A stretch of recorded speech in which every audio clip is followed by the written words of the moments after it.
Welcome to the Security Weekly News Wrap-Up for the week of September 2020.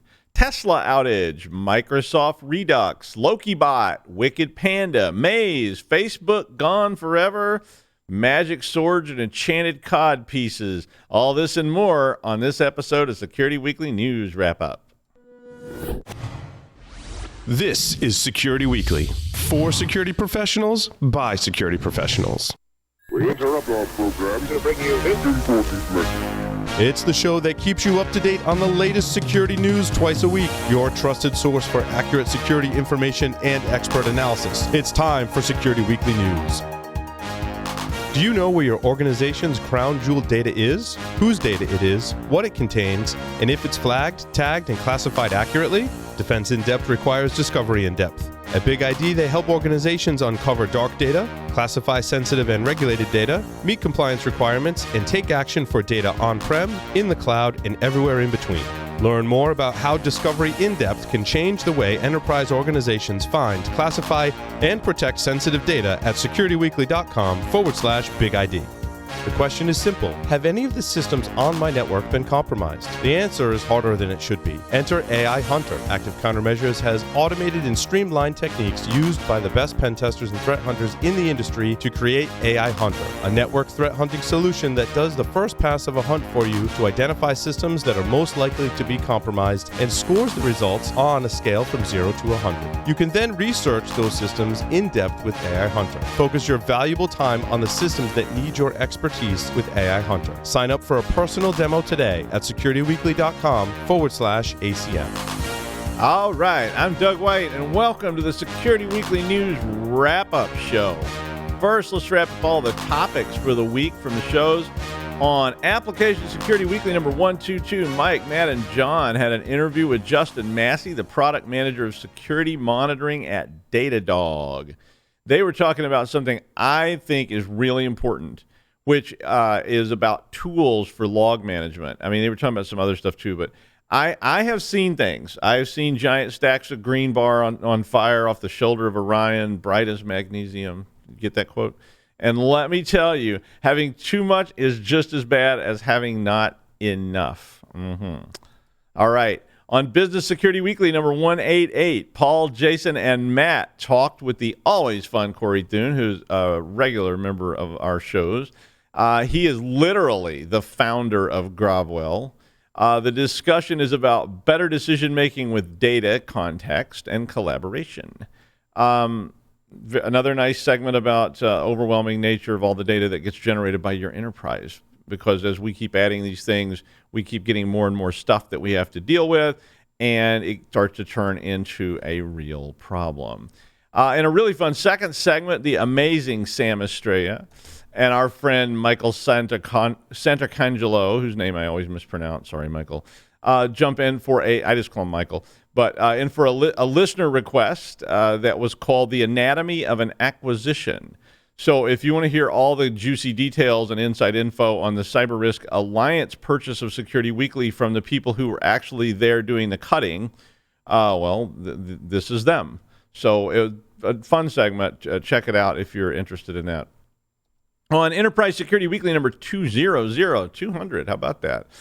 John, Matt, and Paul talk with Edward Wu, the principal data scientist, and Ted Driggs, the head of product at ExtraHop. This one is a really great discussion about AI, machine learning. What do all these things mean? Where are we now? How do we get here? And when do we use AI? When do we use ML? Are they really? And we know they're not the same thing, but that kind of stuff. And the various types of all these things. A really great segment. So it's definitely worth checking out if you're interested in such things like I am.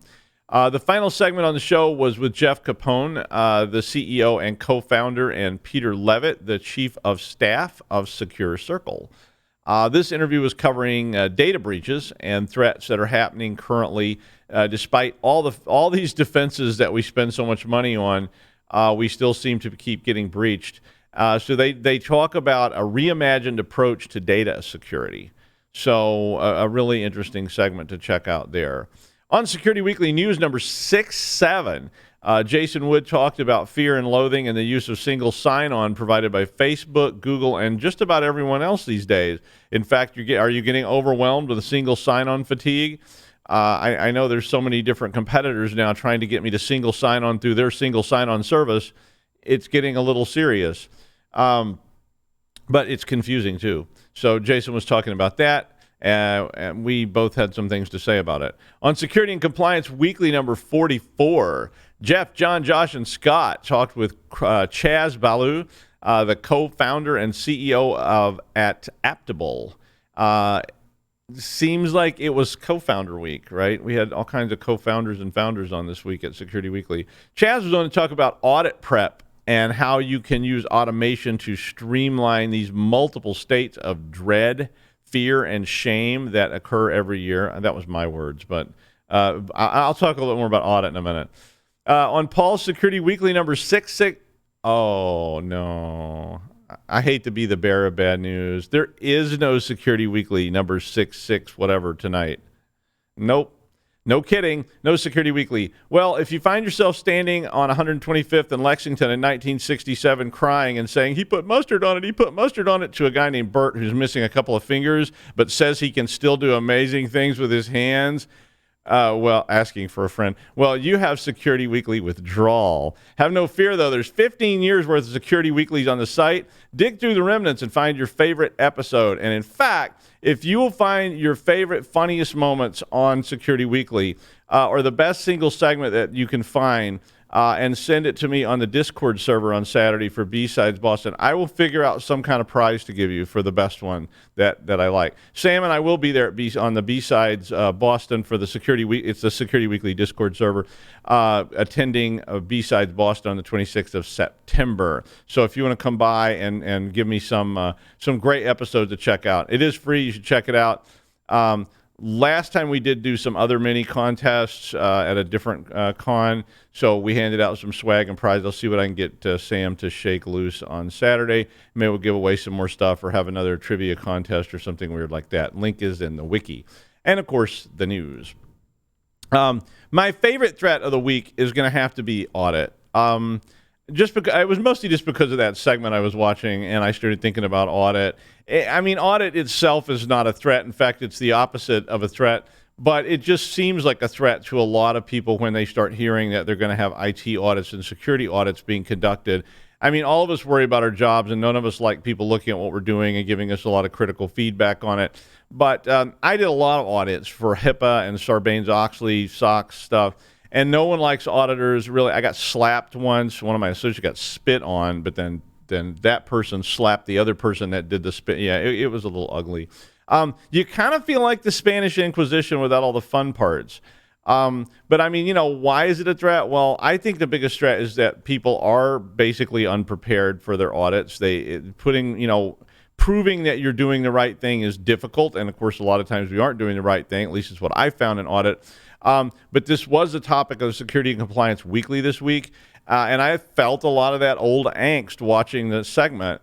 I mean, it's fun to watch IT and security people scurry around like rabid ground squirrels when you ask them for all the logins across the enterprise for some random dates with a full dump of every privilege used between August and November and act like they should know all the file sizes of VSS admin off the top of their heads. But, I mean, it's just, it's a fun thing. But audit's necessary. If you really want your security organization to actually succeed and be useful, audit is necessary.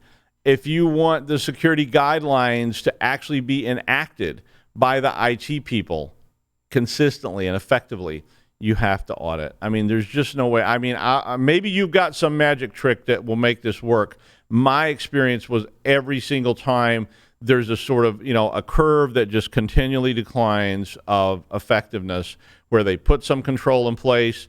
The day it was put in place, everybody's on top of it. The next day, something happens, and it gets weaker and weaker and weaker over time. So if you never audit, you just keep sort of descending into that quagmire. But nobody enjoys the process of audit. So when you get audited, you just want to start smacking people and saying, look, we're just trying to do our job here. I was going to fix that, but, the email was out last week. I was just reading a report from that I got. talking about how they had this huge outage and, everything. We all know how that goes. Do you have to really test that? Really? Do we really have to check to see that the doors were locked? Come on. I know we just propped the door open because it's all that kind of stuff. You've heard all that stuff before, right? Basically, when the tests start, it's like the doctor's asking you how much you work out, and you sort of go, well, maybe sometimes, like, does Fortnite count? I mean, that's working out, right? And, but an audit is not a threat. It is, but it's definitely scary.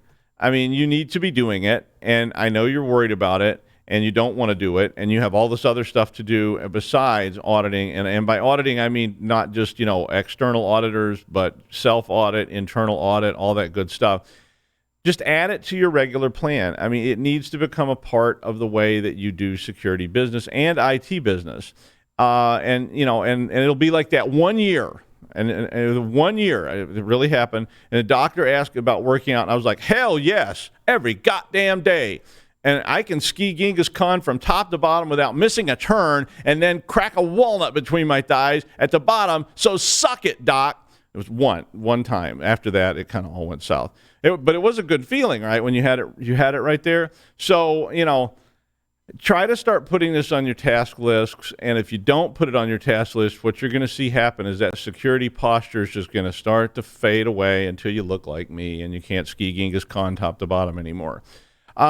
But, I've seen so many things, the guy who retired last month still got a domain password. Well, he probably won't remember it right. He probably wasn't that disgruntled about being forced to retire. The SMB 1.0 patch that we were going to do, yeah, we'll do that next week. We probably won't get hit. And the next thing you know, you're mixing metaphors and just sitting here doing the news gets you winded and everything's gone to pot. So get on the audits, internal, embrace the suck, all those things they tell you. And now the top news from all the shows. Well, some of it's new. It's new news, but mostly from the shows. Okay, this wasn't on a show, but a show host sent it to me, so it counts. So thanks, Lee. Tesla suffered a complete network outage. I mean, that was what it said. It was complete network outage with internal systems down. Customer connectivity features were not accessible, which meant that you couldn't connect to your Tesla yesterday. So at about 11 a.m. Eastern daylight time in the United States, the website was returning an error for everything except the main page. And basically, when you tried to whistle up your car to come pick you up, no dice. So apparently at 11:35, some cars were starting to respond so you could actually unlock your vehicle. And most people started having all their service back by 3 o'clock in the afternoon Eastern time in the United States. Wow. I'm not sure what to say about that, but it's definitely something of note. And Tesla's had outages before, but this one was a big one. Tesla's stock shed about 10% of its value and closed at $380 a share, which don't let that freak you out because I know Tesla was trading at a much higher number recently. This was about a 10%. They had a split. So the prices, yeah. But it was that. Apparently their battery day announcement was kind of like, meh, oh, wow. Elon promised a $25,000 Tesla and that, battery life was getting better or something like that. But it wasn't exciting, so the stock price apparently had been tumbling. But other than that, there wasn't a lot of detail about what actually happened, but it was reported as being worldwide, and it did affect people's ability to actually get in and out or get in their vehicles. I don't think it kept you from getting out. But Elon, send me a Tesla X, and I'll be happy to, I'll lie, man. Like next time there's an outage, I'll get a Tesla. We rig it up. It'll be cool. Call me. Microsoft released an overhaul of the Patch Tuesday security update guide. And you may not even know that it exists. Some people know that it exists, and then some people are like, what? The Patch Tuesday security update guide is this long-standing thing that has been around to help you with patching your Microsoft products. The site, which went up 3 weeks, so the day it went up, I think it went up yesterday maybe, 3 weeks prior to the 13 October Patch Tuesday, is supposed to modernize the update security guide to an easier-to-use model that actually looks like a website that wasn't written in, say, 1999. If you're not familiar with it, though, it was first introduced in 2017. It provides API support, which can assist in the automation of some patching processes, so PowerShell type automation. And it reputedly assists in patching the large number of different products Microsoft provides to most organizations. I kind of laugh because it's like you go look at these things and you go, wow. It's a little overwhelming because you start realizing just how many pieces of your enterprise Microsoft actually controls. It's a daunting task. I mean, even for my small network down at school, just looking at that and all the things that we have running and trying to think about what needs to be patched, what hasn't been patched, what's end of life, and on and on. So the site will help, but it was kind of hard to use, and it looked really old-fashioned, like a lot of Microsoft sites look that really old kind of feel to them. Just stylistically, it's kind of clunky. So the new site, which I have not had a chance to look at yet. I read this story and I was like, I'm going to go look at that this afternoon. But the new site provides better ways to get information about impacts and provides, and this was the one I think everybody really wanted, tables that show CVE vulnerabilities.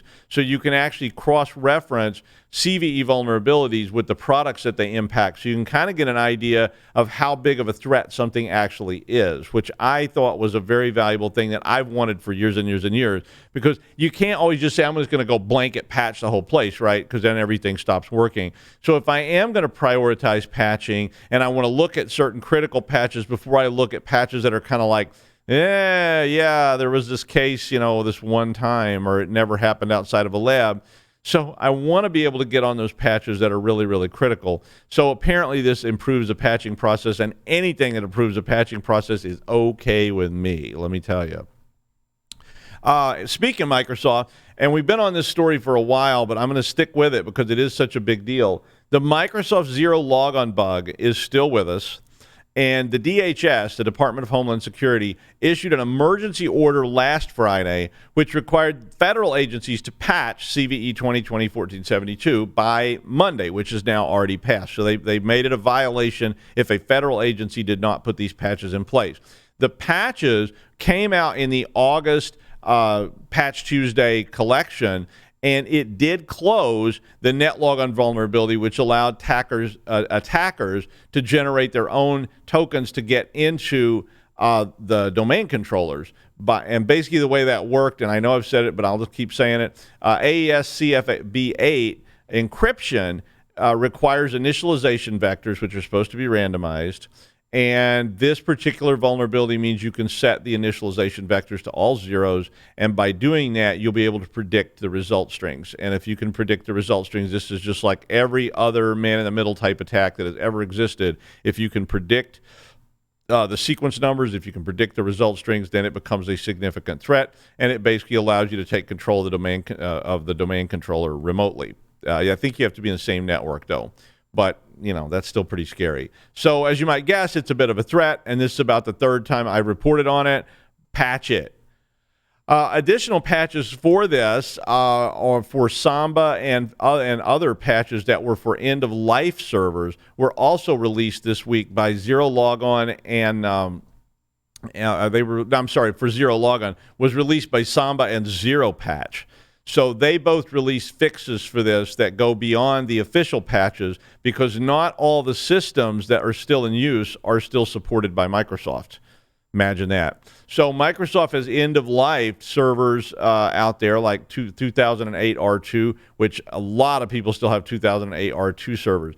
Zero Patch released a micro patch for server 2008 R2, which, despite the fact that server no longer exists, everybody's got them laying around. Samba also released a patch for the back-end Linux and Windows systems on the LDAPs that are relying on NetLogin protocol Logon. I always say login. NetLogon protocol, which is, of course, the root of this whole CVE.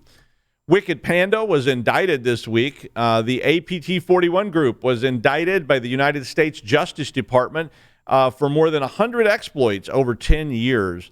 One of the first incidents involving the group resulted in Tan Dailing being named as being affiliated with a company called Antivirus way back in 2007. So these people have been running this sort of game for a long time. And this year, the group was exploiting router flaws in Cisco, D-Link, Citrix, Pulse VPN, on and on and on. But all of this resulted in Wicked Panda being called one of the broadest campaigns by Chinese cyber actors in recent years, according to FireEye.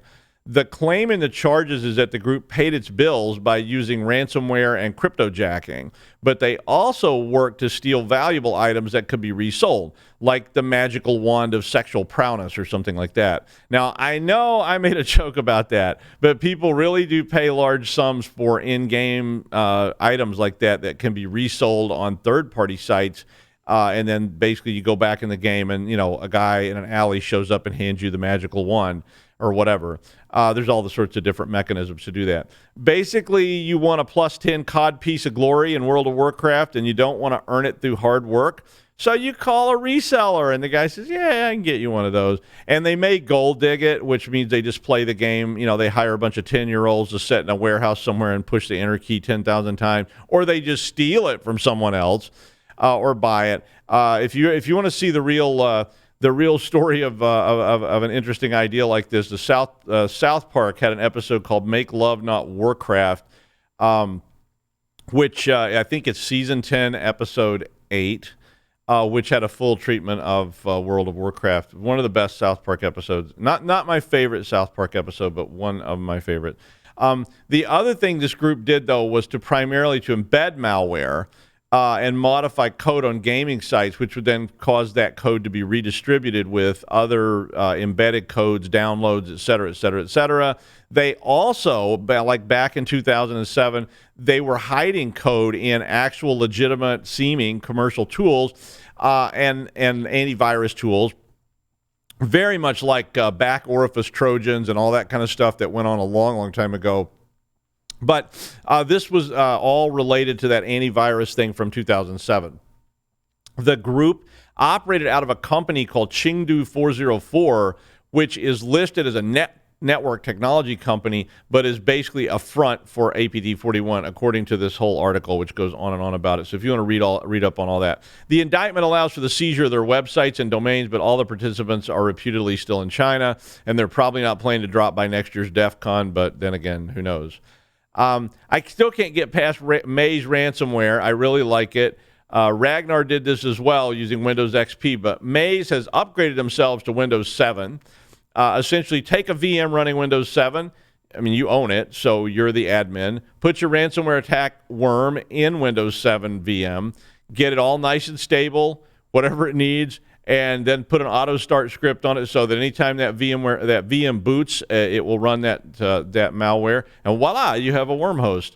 Now take the Windows 7 VM, bundle the disk into a VirtualBox package, and then embed the whole thing in an MSI file. And guess what? All you got to do is get a user to click that link and install the MSI, or put it on a USB drive and pop it into a machine somewhere down in the break room, and VirtualBox installs right along with the MSI. When VirtualBox starts, it loads the Win7 machine. The Win7 machine loads the malware, and the function call is coming from inside the building. Maze, which is then running on a possibly trusted physical machine, can scan for file shares on a local network and then spread Maze ransomware all across your network. Yum. So that means that signature detection and other whitelisting may not work since the thing is being downloaded as an MSI that contains a virtual box. So, managing MSIs should, start to raise suspicions, especially if they're bigger than a gig. And we probably need to tweak some of our detection, but it is clever, you have to admit. Lokibot is back.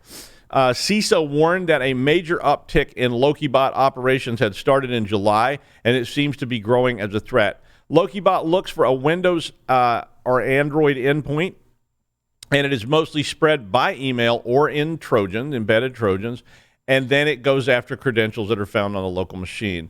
Lokibot sort of started life as a credential collector. It's expanded to start to be looking more like a framework, but it originally just used keyloggers to collect login data and whatever else it could collect. It's expanded to include crypto wallets, you name it, and it even now has a backdoor that can allow additional downloads or remote access. So it's probably evolving into another framework a la Emotet or any of these other kind of things.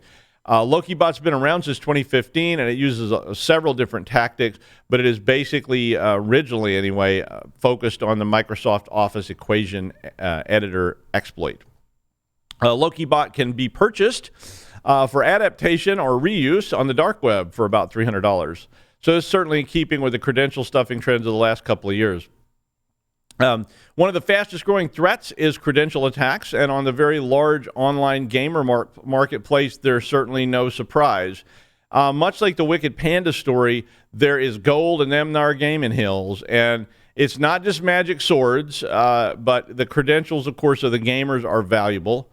The things they have in their account, like crypto wallets, et cetera, are all in those accounts. They may have other financial information, credit card information, personal history, et cetera. The large increase in online gaming, particularly due to COVID-19, means that more people than ever were creating accounts on different platforms, logging in, and of course using their same username password combos across all these platforms. Akamai and DreamHack released a study that showed that 55% of gamers said their accounts had been compromised at some point. The report indicated that companies experienced around 10.6 billion web app attacks between July 2018 and June 2020, and more than 152 million of those attacks were directed at online gaming. And of course, all this is, based around credential stuffing. It can all be based around all these different components. It may be to simply extract information from the gaming site. It may be to get credentials to use on other places, or it may just be, for fun. Finally, I put this thought question up for you to read from Gizmodo, which had a bunch of experts writing their op-eds about various questions. This particular question was, what if Zuckerberg deleted Facebook and Instagram? It all just goes away. Zuck goes all Howard Hughes and flushes the whole thing down the toilet, moves into an abandoned hotel and starts saving up his urine in plastic bags. I mean, why not? It's an interesting question. Obviously, it's probably not going to happen. I mean, it could happen. I mean, Zuckerberg has billions of dollars. He's under a lot of increasing scrutiny and criticism and being targeted by different governments and people. And everybody loves to post about how much they hate Facebook and Instagram on Facebook and Instagram. But, okay. But so what if it all went away? Well, most of the writers basically said they would give him the Nobel Peace Prize for saving us from Facebook, and that most people would realize they could live without social media. I mean, I lived most of my life without social media, and it didn't really get rolling until that recent. And hey, the Roman Empire managed without tweeting about it, but although look what happened to them. My opinion is that social media is here to stay. Ban TikTok and Rick Rock is going to take its place. Shut down Facebook and Instagram, and Senior Fufu's massive BBS will rise to power. It's here. We're not getting rid of it. Maybe it won't be called Facebook, but we're going to have to learn how to deal with it. And that is the news wrap-up for the week of 20 September 2020. In the time of plague, I'm Doug White from the RD Online Cybersecurity Program at Roger Williams University. See you next week on the network that never shuts down, Security Weekly. Register to vote and vote, really.